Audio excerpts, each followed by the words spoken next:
Bonjour, Adelphine, je vous dérange pas?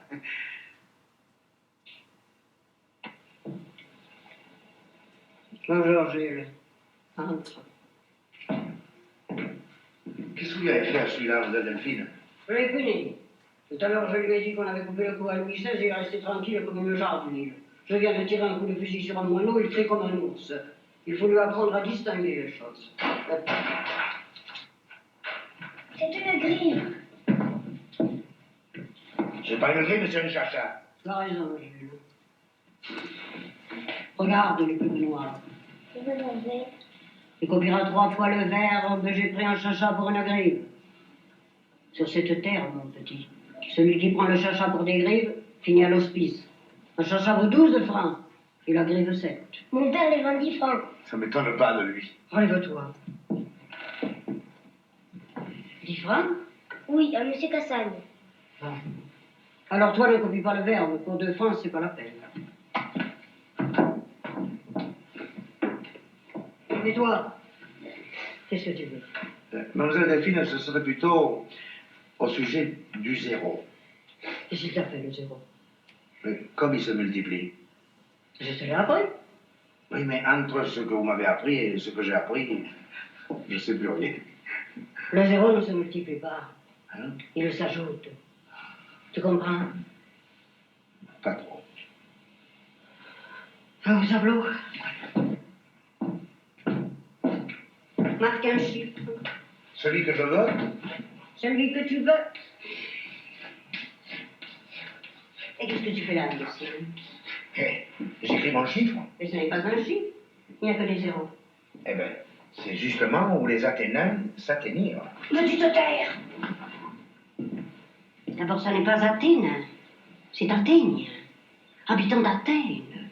Et tu ne sais pas ce que c'est.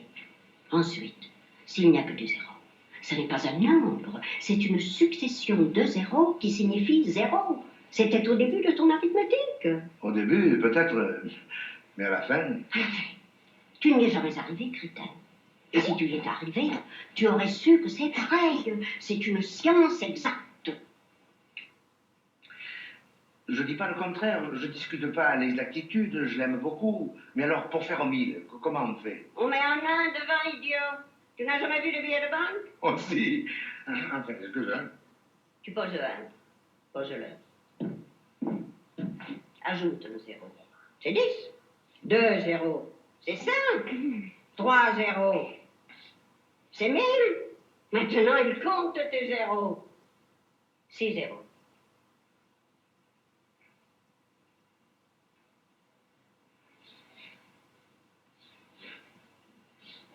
Un million. Ajoute-en encore 3. 9 zéros. 1 milliard. Ajoute-en 3. Encore 3.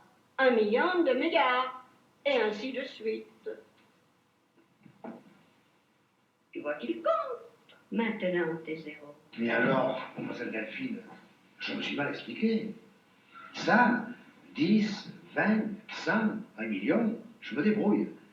Même 1 milliard. Non, 1 milliard, tu te débrouilles plus. Si tu avais 1 milliard en pièces de 20 sous, il te faudrait 2000 ans pour les compter, à raison d'une pièce par seconde, pendant 24 heures par jour. Et 1 million de milliards, 1 million 2 fois plus. 1 million par seconde, pendant 2000 ans, sans dormir, sans manger, jour et nuit. Qu'est-ce que je dis? Sans dormir, sans manger et sans coucher avec Fine. Oh. Mais qui est-ce qui couche avec Fine? Dites, mademoiselle Delphine, devant les enfants. Les enfants sont ici pour s'instruire. Et puis tout le monde le sait.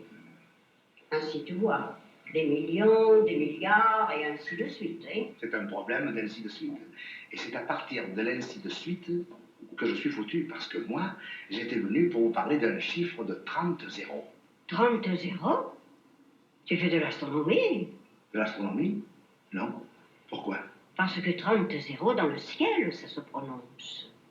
Mais sur la terre, c'est imprononçable. Mais enfin, celui qui a 1000 francs, il prononce j'ai 1000 francs. Celui qui a 100 000 francs, il prononce j'ai 100 000 francs. Celui qui a 1 million, il prononce j'ai 1 million. Celui qui a des milliards, qu'est-ce qu'il prononce? Il prononce pas. Il éclate. Il éclate. Mais oui, qu'est-ce que tu veux qu'il fasse d'autre? Ici, on peut tous acheter avec 3 sous. Il n'y a que 2 francs de différence entre une grive et un chassa. Et pourtant, comme vous, c'est le jour et la nuit. Alors, qu'est-ce que tu veux faire si tu as des milliards? Si tu as des milliards, tu éclates.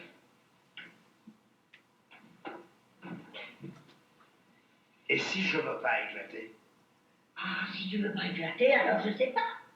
Alors, il y a les banques. Les banques, c'est des sous-boîtes de sûreté. Comme à la batteuse. Quand il y a trop de pression, ça siffle.